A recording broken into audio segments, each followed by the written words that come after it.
Hello, everybody. So, the image of Africa has begun to change. For the past decades, if media reported on Africa, we were confronted with issues, pictures of famine, war, and disease. But slowly, we're starting to see new pictures come about. And last year, for instance, The Economist covered with a very bright and hopeful-looking picture and the title of Africa Rising. And according to Wired magazine, if you want to be the next internet billionaire, you had better move to Africa. So, the spread of the digital, especially mobile technologies, have really made a huge contribution to this changing image. Today, we hear stories of innovation, technological innovation, come from Africa, such as mobile payment systems like M-Pesa, or citizen empowerment tools like Ushahidi. And as Africa is moving in this new area of digitization, the call for a new era of democratic governance and rule is becoming louder. In some countries, the shift toward a younger generation of more accountable leaders is taking place, whereas other countries have yet to make this transition. Now, I will be speaking to a lady today who can tell the impact both of the story of technology, especially mobile technologies in Africa, but also about the push for democracy and modern governance. I would like to introduce to you Ms. Kah Walla. Kah is an entrepreneur. Her women-run business strategies offer services to multinational firms as well as international development organizations. She is board member of the World Entrepreneurship Forum and has more than 20 years' experience as a businesswoman, but also working with NGOs and civil society organizations in Cameroon and Africa. Now, that's interesting enough already and good enough reason to invite her here on stage, but last year, in 2011, Kah decided to run for presidency in Cameroon, a country which is still run by an authoritarian regime and ridden by corruption. This brave move brought Kah to be recognized as one of the most remarkable leaders of her generation on the political scene in Africa. Please give a warm welcome to Kah Walla.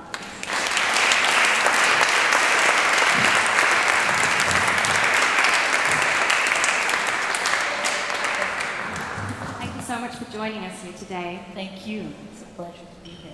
So we'll be having a little chat here on stage, and unfortunately we don't have so much time, but we do hope to have time also for some of your questions. So if you have some, maybe like 10, 15 minutes into the session, just give me a show of your hands and I'd like to consider them.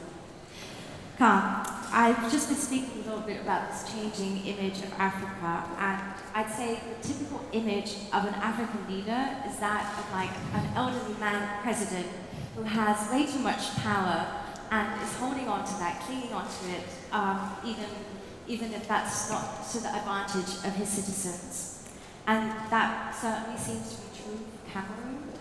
So you didn't win the elections last year, unfortunately, but I'd like to begin with a question whether you feel that you broke open that system just a little bit. Absolutely. I think that while it is true that Africa still has its democratic challenges, we are definitely on the right path and on the move. Currently, Africa has 2 women presidents, Liberia and Malawi. We've seen fantastic elections in Senegal, in Ghana, Botswana, Southern Africa as a whole. And I think people like myself presenting themselves, first of all, joining the political scene in Cameroon. In a country like Cameroon, we've had the same president for the last 30 years. So to have a woman, I'm 47 years old, every other candidate was over 70. So this was a huge shakeup in our political framework. And needless to say, we created a grassroots movement with women, with young people. My entire campaign was run by young people. My campaign director was 27 years old. This was completely new for Cameroon, and I think it has created, ignited a very nice spark that's continuing to build. And I mean, you're a successful businesswoman. What motivated you to run for office in the first place? I think that you know, today we have a sort of global elite, many of whom are seated in this room. These are people who live in one country, work in 4, 5, 6, 10, fly around the world, know so much in terms of culture. And within that global elite, you have a lot of Africans. You have a lot of Africans who are extremely well educated, who have great jobs, either in multinational companies or NGOs and so on. And I was a part of that sort of elite for many, many years. And I think a lot of Africans were sort of satisfied in that. But I think what has been catastrophic for Africa is that we have left the political governance of our countries to some of the least educated and least exposed amongst ourselves. And I just became sick and tired. I was frustrated.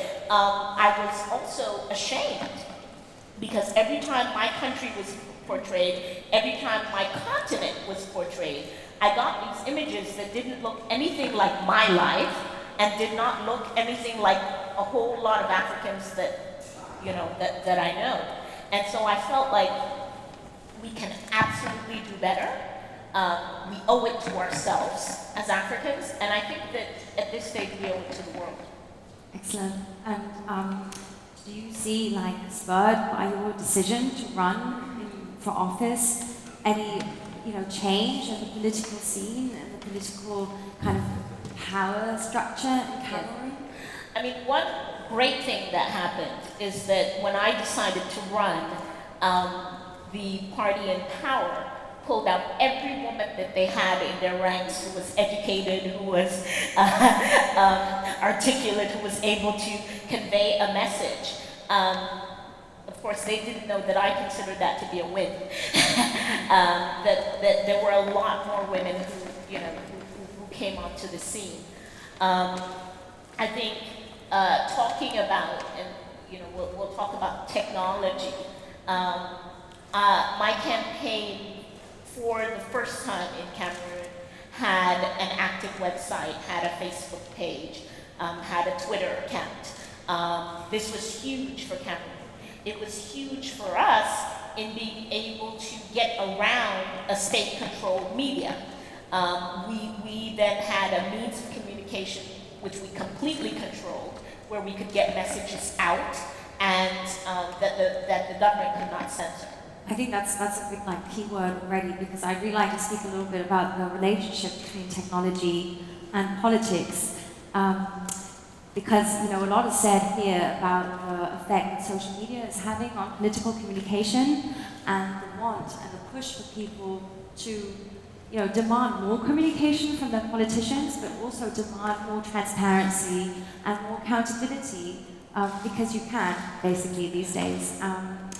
Would you, you know, internet penetration is still pretty low in most sub-Saharan African countries, but you just said that using these technologies did have an impact, at least on your campaign. Yes. So would you say there's also like an equal development in African countries? People are demanding for more communication and transparency from their leaders?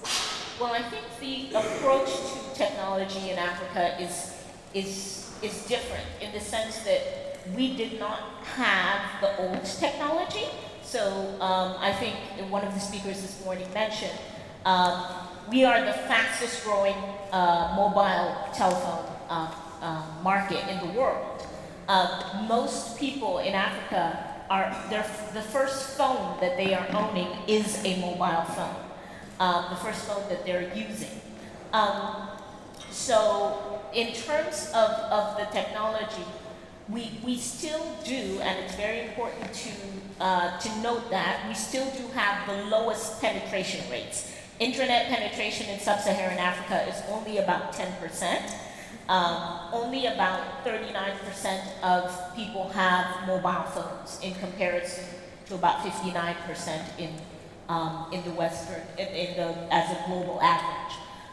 So our approach to it, we still are missing the basic infrastructure, and I want to be clear on that because I think sometimes in the tech world, people are, you know, creating new apps, moving very fast, wanting new ways of doing things. In Africa, there is still a need to make sure that we get the basic infrastructure. We need to have access to broadband. We need to have access to computers. You have a whole lot of Africans who never touched a computer. And right down to electricity, especially in rural areas, exactly, right? Exactly. Our rate for electricity is under 40%. In a country like Cameroon, which is a very rich country, we are resource rich. Any resource you can think of in the world, we have it. Oil, diamonds, gold, cobalt, coltan. But we have not been able to get electricity to 50% of our population, and we've not been able to get running water, drinking water, to about 50% of our population. So this basic infrastructure, in Africa, I feel that we need to make sure that technology is being used to address basic needs. I think sometimes in the development world, we're moving so fast, and we forget that the basics still need to be taken care of.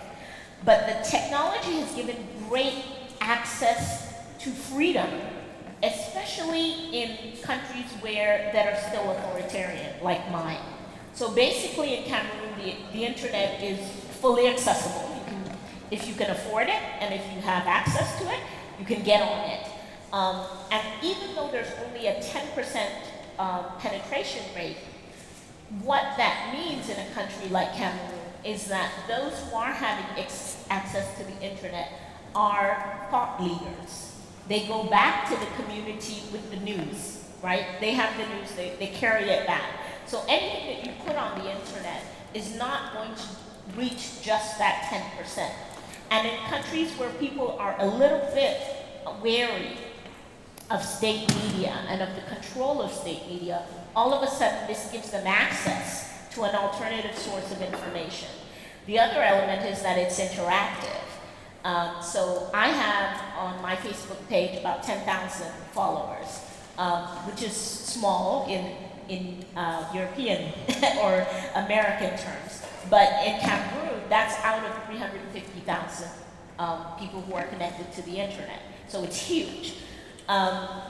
So those people all of a sudden can ask questions directly to a politician. Now, to tell you what this means, in my country, my president gives 2 or 3 speeches a year, and then the rest of the time, he's not seen or communicated with. So for the average citizen to be able to sit behind a computer and communicate with somebody who may be running the country tomorrow is huge. And do you see, like, I'm not sure specifically what the situation is in Cameroon, but I see, like, I know, like, you know, Jonathan Goodluck has a Facebook account. Yes. President Juma and other political leaders, like, using these tools and channels to reach their citizens? Absolutely. You see today in African countries, not only politicians, I mean, any self-respecting African politician today definitely is using the internet. But you also see countries that are developing a strategy around technology. So a country like Gabon has as one of its economic pillars being the technological hub for Central Africa. You just mentioned Kenya. Kenya is extraordinary in terms of the innovation that is coming out of Kenya with mobile technology. So in terms of mobile banking, I think Kenya is probably the #1 country in the world. In Kenya, we're seeing distance health services being put into place using mobile technology. You have a country like Rwanda, which is experiencing enormous growth right now, and which is going to have, which has a strategy for becoming a technological hub. So it's very much a part of the way we're thinking economically in Africa. Yeah, I think that's really exciting. I think Rwanda is especially a very exciting case, like that leap it's made. Maybe we'll have a connection here to the title of our session, which is, you know, leapfrogging. Don't be shy in the back, because we have plenty of free seats right up here, so maybe you want to shift, maybe you want to leapfrog right up to the front of the stage. And Kenya also is amazing. You know, there's this buzzword now, the Silicon Savannah, and everybody's talking about Silicon Savannah, which is a great new image, I think. I mean, for whatever that may mean to different people, but moving away from that, you know, what I said at the very beginning, that image of poverty as being the only story to tell from Africa. So, having said that, would a country like Cameroon, or maybe like with the comparative, you know, look onto different sub-Saharan African countries, does it look up toward Kenya in like an envious way, like they've come so far? Or does, you know, or does like every country see this focus on digital technologies as an economic way into the future? I think it depends on, I mean, everything depends on governance, on our leadership, on political leadership in the country. So you do have countries that have really embraced this and are moving forward with it. A country like Cameroon, which is an extraordinary country in terms of the way, you know, geopolitically, we are in an extraordinary position. We are the gateway into Central Africa. Yeah. We're the port for other countries around us that are landlocked. We are a country that's extremely well educated, comparatively speaking, in Africa. We have a 78% literacy rate, both men and women, fairly equal. So, you know, Cameroon should be looking at that. And to tell you, when I ran on my political platform, were issues such as putting 1 million computers into Cameroonian schools every single year as soon as I got into office, was bringing in the broadband cable that right now goes around Cameroon without stopping in it, and looking for creating jobs around technology, around preservation, or you know, using a combination of technology with conservation of the environment to enable us to leapfrog. So I think there's huge opportunity. And I will go to a couple. Yeah, supposed to look at, right? Yeah, I did bring some slides to look at. Sorry, you put it on and then right. So I think it's important because, as you were mentioning, you know, we have an image of Africa which is completely incorrect most of the time. Right now, Africa produces about 12% of the world's energy. We produce 9% of the world's oil. This will move to about 13% by the year 2015. You know, I was talking about several minerals there: platinum, cobalt, manganese, diamonds. We also have 25% of the world's arable land. Which is the one thing everybody's investing in right now, right? Well, investing is a tricky word. Yeah. We're actually seeing in a very controversial manner is that you have Asian countries, China, Malaysia, Indonesia, which are coming in and acquiring huge amounts. I mean, you know, just thousands and thousands of acres of land in Africa to cultivate food which will only be exported. Yeah. And in a continent where we still have problems of starvation, this is important. So those are some of the stats. I think I like this one a lot. A lot of people don't know that from 2001 to 2010, 6 of the fastest growing economies in the world were African. And the Economist's projection is that between now and 2015, 7 of the fastest growing economies in the world will be African countries. So we're talking about a continent that has huge potential, but we do have the key being governance. The key being, how do we make the transition into democratic, transparent governance that really allows these resources to benefit the people. I think this is a challenge for us as Africans, for us as African women, and it's a global challenge, because I think if Africa does not make it, being a resource basket for the world, the entire world is going to have a difficult time.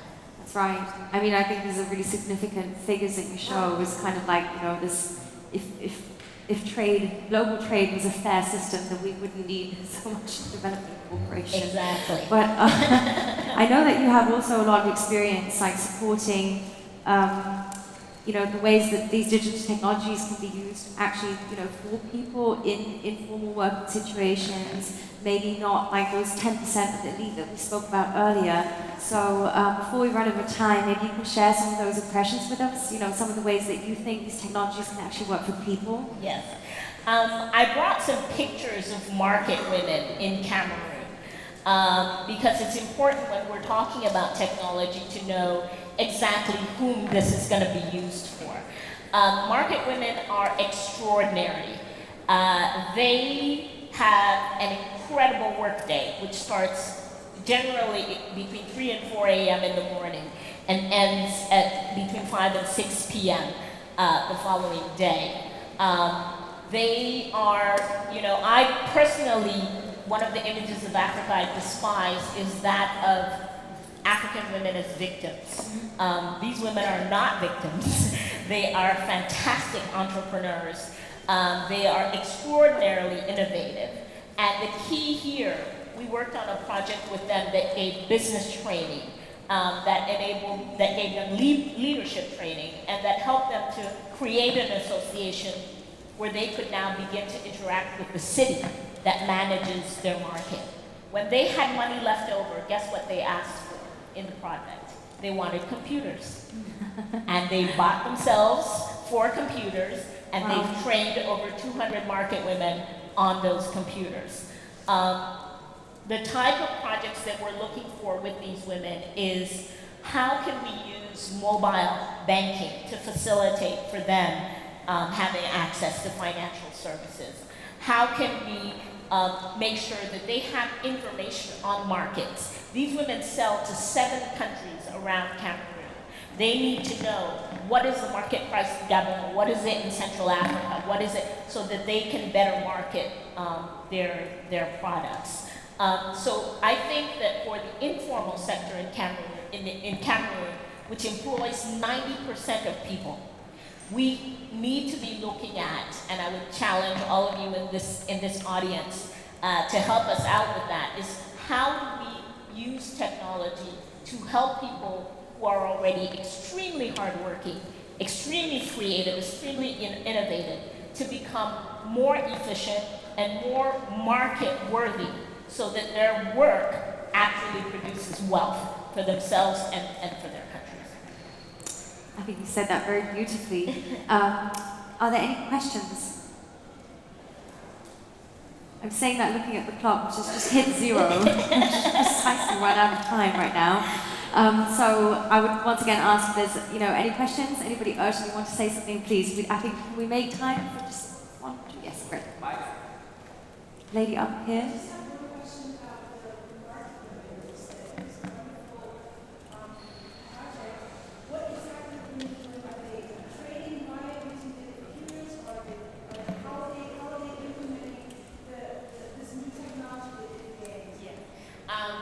One of the things they wanted, for these women, it was important to have voice. They are the majority. This is a market of 1,300 traders, 900 of whom are women.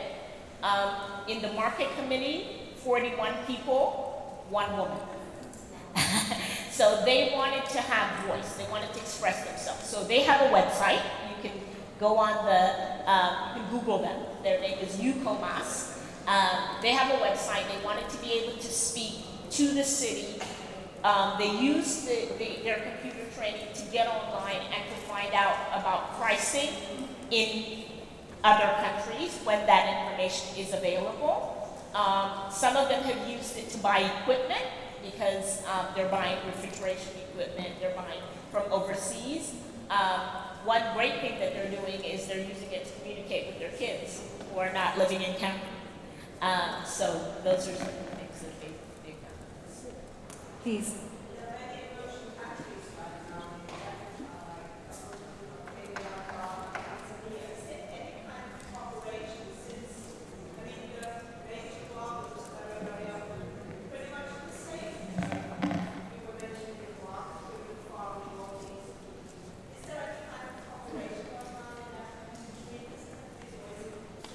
That's a very good question. Okay, a huge amount.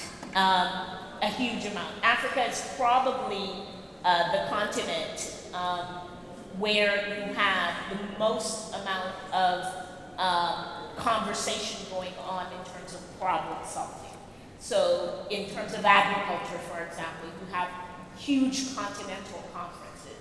Africa is divided up into 5 big blocks. So you have the SADC countries, which is Southern African Development Community. You have the EAC, which is the East African Community. You have ECOWAS, which is the West, and you have the Central African, and you have the Northern. And we function very much in these blocks. ECOWAS, the Western African, SADC, and the EAC are fairly effective as trade blocs. So they have free movement of people and goods across borders without too much harassment. Central Africa, the richest part of the continent, so we have all the oil, the gold, the minerals, and so on. The least democratic and the least effective as a bloc. One last one, if there is. Okay, have you right in the middle? I'd like to know, so if you had become president, what would you have done to ensure that the resources and the potential, sorry, I'll just repeat that. I'd just like to know that if you become president, what would you have done to ensure that the resources and the market potential of Africa would benefit the people of Africa at the end of the day? As you said, only 50% of the population in Cameroon have access to running water and electricity. So what, to your mind, is necessary to ensure that that potential is realized also by the African people? I'll answer that question by saying when I become president. Yeah.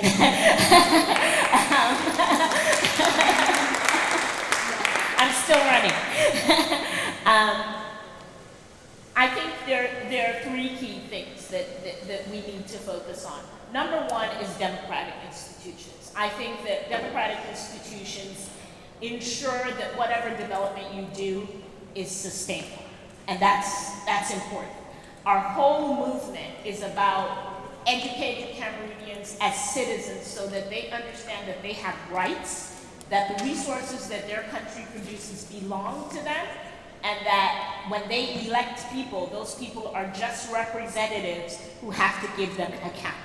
I think that when you go to a country like Ghana, when you go to, in spite of all its problems, South Africa, Namibia, you see that going on. You see citizens who know for sure that what their country produces belongs to them. I think that's the first step.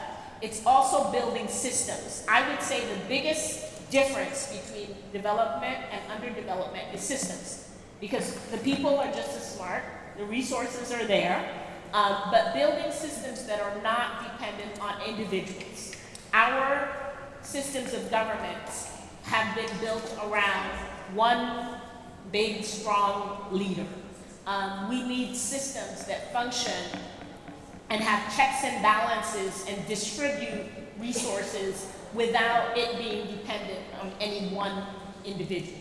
So that's the short answer. Excellent. So what's the thing? What can we do to support you to make sure you win the next elections in Cameroon? Wonderful. I think number 1, it's important, as you know, you started off saying, Geraldine, for us to educate ourselves about Africa, to know what's happening. Unfortunately, the Western media still does very, very poor coverage of Africa, and it's essentially sensationalist and very focused on the negative still. So it's finding out more. There's very exciting things happening on this continent. As far as I am concerned, it is, I think I have an address somewhere, it is getting in touch with us. We're carrying out a number of development projects on the ground. As I said, our biggest across-the-board project is citizenship education. is getting these fantastic market women to understand that, you know, the city needs to work for them and not the other way around. I really honestly believe that whether I become president or not, if we have educated citizens in Cameroon, we're going to be this tremendous country that you know, is really not only going to contribute to the development of Africa, but to the development of the world. So that's great. So there's a call to action for all of you to inform yourselves, and if you can, support the work that's going on the ground. And you will be here today and tomorrow, so people can speak to you and ask the questions that we didn't have any more time for now. Yes. And I think you said also that you'd be willing to share the presentation along. Yes. Anybody who's interested in the Anybody background who facts. wants that. Thank you so much. It was an absolute honor to be with you.